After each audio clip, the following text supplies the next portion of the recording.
तो एडीएम साहब का अब दो तरह का रिपोर्ट आ गया सामने। एक एडीएम साहब कहते हैं कि एक पर्चा की जमीन पर दो सीओ का दो तरह का रिपोर्ट। अब यहाँ हो गया कि अब दो एडीएम का दो तरह का रिपोर्ट। हमने डीएम साहब के कोर्ट में न्यायालय मांग रहे हैं। अंचलाधिकारी लोग आज तक कितने खून करा चुके हैं इसका कोई ठिकाना नहीं है। भूमि से जुड़े हुए मामले का अधिकांश मर्डर, खून, डकैती होता ही रहता है। लेकिन और खासकर यह बता दें कि जहाँ जहाँ महिला अंचलाधिकारी है वहाँ करप्शन ज़्यादा है। ये लोग महिला होने का नाजायज फायदा उठाती है, किसी का कोई वैल्यू नहीं करती है। इन लोगों के सामने डीएम का भी कोई वैल्यू नहीं चलता है। ये मुख्यमंत्री महोदय जी, ये सुधरेगा? सुधरने का चीज़ नहीं है। ये लोग अब मिर्ची लग रही है कि कैसे खोजबीन। वीडियो को इतना शेयर करेंगे कि माननीय उप मुख्यमंत्री विजय सिन्हा जी के पास जाए और यह जांच अनुमंडल ढाका के तमाम जितने भी अंचलाधिकारी हैं सभी के ऊपर आए। नहीं तो ये जहाँ जाना होगा हम बैठेंगे चुप नहीं, इसलिए कि अधिकारी लोग मेरे साथ बहुत गलत किया है। अधिकारी लोग समझिए कि एकदम भ्रष्ट हो चुका हुआ। और विजय सिन्हा जी कह रहे हैं सीओ सब सुधरो, या सुधर कहाँ रह रहे लोग। जय हिंद, नमस्कार। आप पब्लिक मूवमेंट के माध्यम से एक अंचलाधिकारी का रिपोर्ट आपको बताते हैं। वैसे बिहार में जितने भी लगभग 550 अंचल है, उस अंचल में 10% ही अंचलाधिकारी अच्छे भले खासे हैं, तो बाद बाकी के सारे बिकाऊ है। देखिए ये है फरियादी, इनका अभी मामला डीएम साहब के पास चल रहा है। लेकिन अंचलाधिकारी का एक पावर देखिए, पुलिस प्रशासन के साथ कैसे इनके रास्ता को जबरन बंद कर दिया गया है। इनका नाम है अर्जुन पटेल। आपका मामला लगभग कितने दिनों से चल रहा है? सर ये 20 से चल रहा है। अच्छा, कितने अंचलाधिकारी आए और गए? यानी कि पहले तो वो जो केस जो चल रहा था ना यहाँ, तो वो तो खाता खेसरा के हवाला दिए कि आपका खाता खेसरा अंकित नहीं है रजिस्टर 2 में, कि आपका यानी कि अवैध बताते हुए। तो रजिस्टर 2 में वो तो अंचल में रजिस्टर 2 रहेगा, तो फिर हम कैसे जाके उस पर चढ़ा देंगे? दीजिए हम खाता खेसरा चढ़ा देते हैं, वो तो विभागीय गड़बड़ी है। उसके बाद यहाँ से मामला हमारा एडीएम साहब के पास चला गया। 169 केस नंबर है, डीएम साहब के कोर्ट में चल रहा है। अभी हमको डीएम साहब 3 फरवरी को डेट दिए हुए थे। इसी बीच में ये मालूम हमको चला कि 200 हसेरी जोत के ला रहा है वो मोतिहारी से या मिसरौलिया से, अभय सिंह जिसका नाम है, 200 हसेरी जोत के लाया। और कैंपस में जब देखे से जब उतरना, जब सामान उमान चालू हो गया, तो हमने डीसीएलआर साहब के पास गए, वो भी लेडीज है। हम डीसीएलआर साहब के पास गए, शनिवार को आवेदन दिए कि सर इस तरह का मामला है, सर इसको रोका जाए। तो उन्होंने फोन किए सीओ साहब पर। उसके बाद क्या बात हुई, उसके बाद कहे कि बड़ा बाबू को दे दीजिए आवेदन। हम बड़ा बाबू को दे दिए। उसके बाद हम फिर सीओ साहब से आके मिले।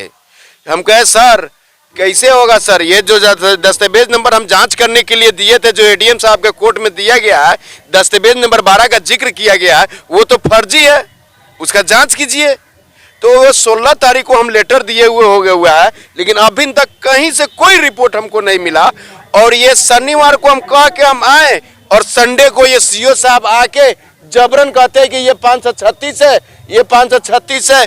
अमीन साहब को चुपे चाप भेज दिए नापी करने के लिए। नापी जब करना था तो चौहद्दी में नोटिस क्यों नहीं किया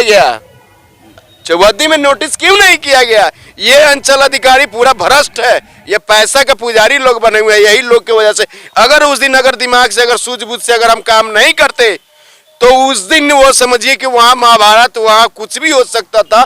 ये थाना प्रभारी और सीओ अंचल अधिकारी वहाँ बैठ के खूब मिठाई लोग खा रहे, और 536 के हवाला देते हुए 538 भी कैप्चर कब्जवारी करा दिए हैं।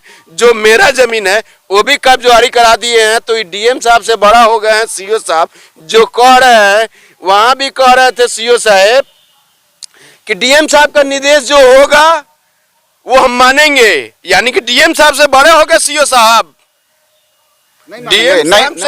डीएम साहब के कोर्ट में मेरा केस चल रहा है, तो मेरा बात नहीं सुना जा रहा है। और वो जो उसका बात क्यों सुना जा रहा है, जो 1106 जमाबंदी में 2015-16 में पंकज झा सीओ रजिस्टर 2 में इनका जमीन काट के उनका चढ़ा दिया गया। 2016-17 में रजिस्टर 2 1106 जमाबंदी को जांच किया जाए और उस पर कार्रवाई किया जाए।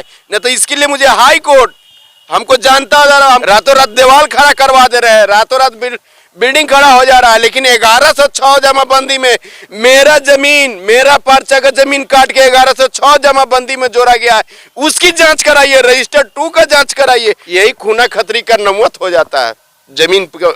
जो जमीन को अतिक्रमण किया जा रहा है वही अभय सिंह है, जो मंदिर का संपत्ति, ट्रस्ट की संपत्ति बेच के खाता है। वो यही अंचलाधिकारी का एक कहानी आपको याद दिलाता हूं।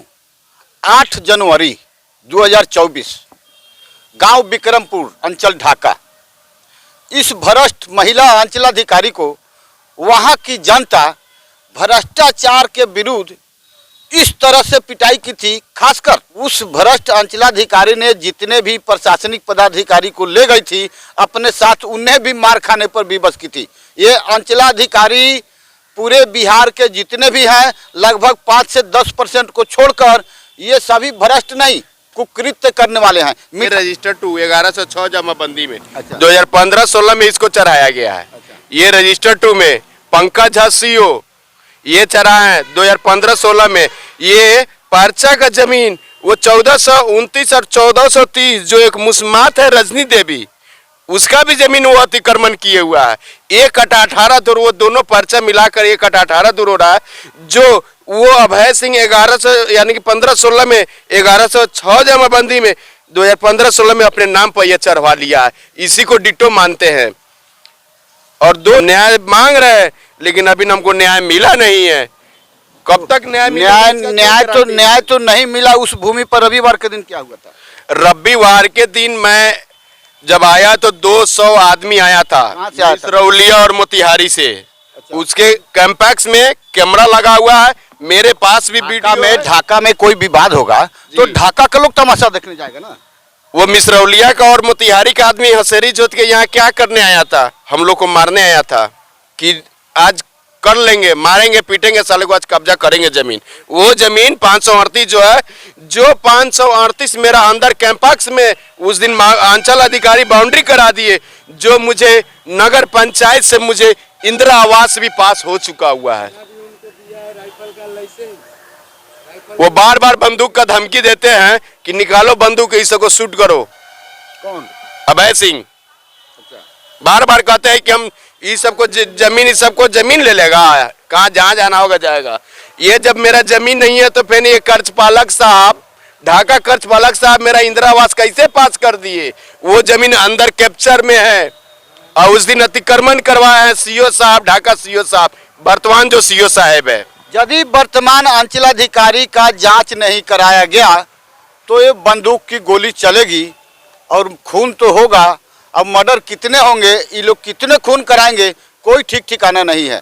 इन सभी अंचलाधिकारियों पर आप तमाम बिहार वासियों का क्या कहना है कमेंट कर अवश्य बताएंगे। अभी जागो, समय अभी है जागने का, सोने का समय नहीं है। बिहार अब उस दौर में चल रहा है कि अफसरशाही से आजीज आ चुका है तमाम जनता। ये सभी अंचलाधिकारी, इन लोगों का ऑफिस जाने का कोई टाइम टेबल नहीं है। लिखा है 12 बजे से 2 बजे तक, लेकिन ये आएंगे 4 बजे। यदि कोई पूछने जाता है कि साहब कहाँ है तो फील्ड में है। ये अधीनस्थ कर्मचारी भी उनके जो हैं उनके साथ मिले जुले हुए हैं। ये सभी भ्रष्ट हो चुके हैं। हमारी मांग विजय सिन्हा जी उप मुख्यमंत्री माननीय से यह है कि इन तमाम भ्रष्ट अंचलाधिकारियों के खिलाफ ऐसे ही कार्रवाई की जाए ताकि जनता में खून खराबा, आपसी भाईचारे का बंटवारा न हो। ये सभी अंचलाधिकारी सभी बिहारी को कहां तक पहुंचाएंगे कोई ठिकाना नहीं है। बेगर नोटिस का अमीन साहब नापी कर लिए, हमने DC 1 तारीख को नापी किए, 1 जनवरी को। बेगर नोटिस का चौहद्दी में जो रहता है उसको भी नोटिस किया जाता है अंचल अधिकारी थ्रू कि मैं आ रहा हूं, नापी होगा आज। यानी कि 3/1/26 यानी कि शनिवार को हमने दिए DCLR साहब को आवेदन कि सर ये जो फर्जी दस्तावेज जो ये पेश किया है, ये हम कहाँ कहाँ लेटर भेजे वो भी हम बता दे रहे हैं।